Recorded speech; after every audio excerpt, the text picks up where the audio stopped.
Hello, hello mga katapyas. Good morning po sa ating lahat. Sana po ay nasa mabuti lang yung kalagayan. At tapos syempre kailangan natin magpasalamat lagi kay Lord. Bagong gising po tayo, ano natin gagawin? Thank you Lord. At ako ay gising ulit. Tapos thank you Lord sa panibagong buhay. Thank you Lord sa bagong pag-asa. Ganon lagi ang mindset natin araw-araw. Sa taas lagi ang pagpapala. Wala na may katapyas. For today's video nga po ay gagawa ako ng aming sample activity which is Under the Sea. Yun po kasi yung aming theme of the month, Under the Sea. So ang naisip ko po na gawin since Under the Sea is, bulol. Kasi Under the Sea siya. So kumuha lang ako ng mga white paper plate. Kinulayan ko siya ng blue para kunwari siya ay blue beach ba or blue sea, whatever. Tapos kumuha lang po ako ng color paper na dilaw. Gagawin ko itong maliliit na isda kasi maliit lang naman yung aking paper plate. So dapat under the sea meron siya mga lilitaw-litaw na mga isda. So ito, mag-trace muna tayo ng isda dito. Tapos gupitin natin ng shape ng isda. Tapos syempre ididikit natin doon sa ating paper plate. Ganun lang, so easy. Madali lang nilang intindihin. Ayan, tingnan niyo po yung aking isda, oh. O diba, para lang siyang ulo ng tao. Pero syempre, nagawa natin ng paraan yun. Dapat magmukha talaga siya isda.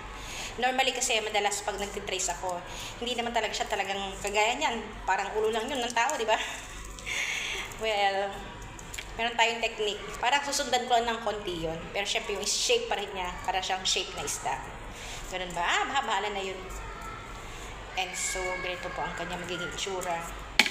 Ayan o, ayan, shape na siya ng isda. Kailangan ko lang siyang lagyan ng mata. Ganyan po.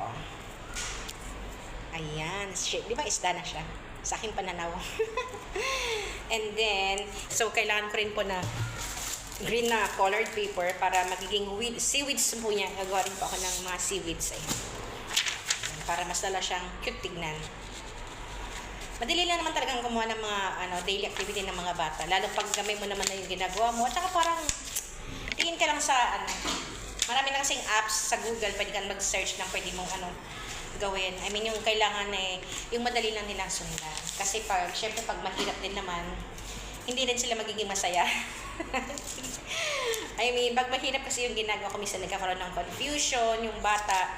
Lalo pag nagmamadali, minsan hindi nila naiintindihan kung ano yun. So, kailangan natin ma-emphasize sa mga bata kung ano yung mga ginagawa natin na activity para sa kanila. Kailangan maintindihan nila ng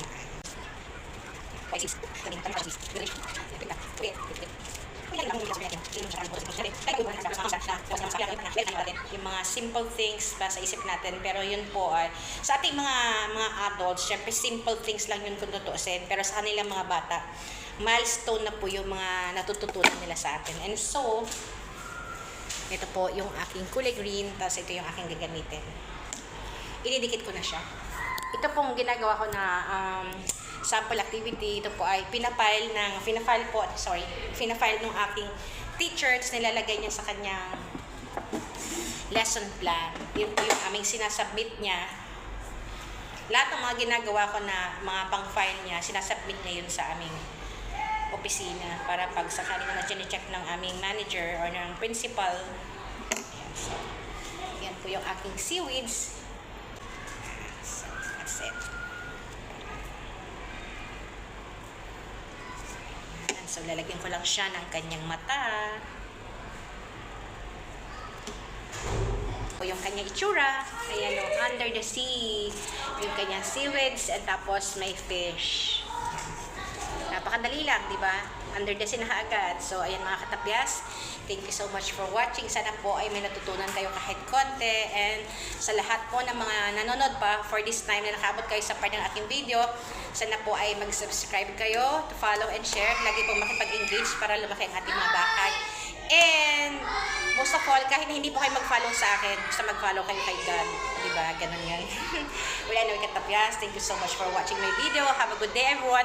Be a blessing to others. At like ko pong sinasabi, habang may buhay, may pag-asa. Tapos, meron po isa, God is good all the time. And all the time, God is good. Thank you so much. Have a good day.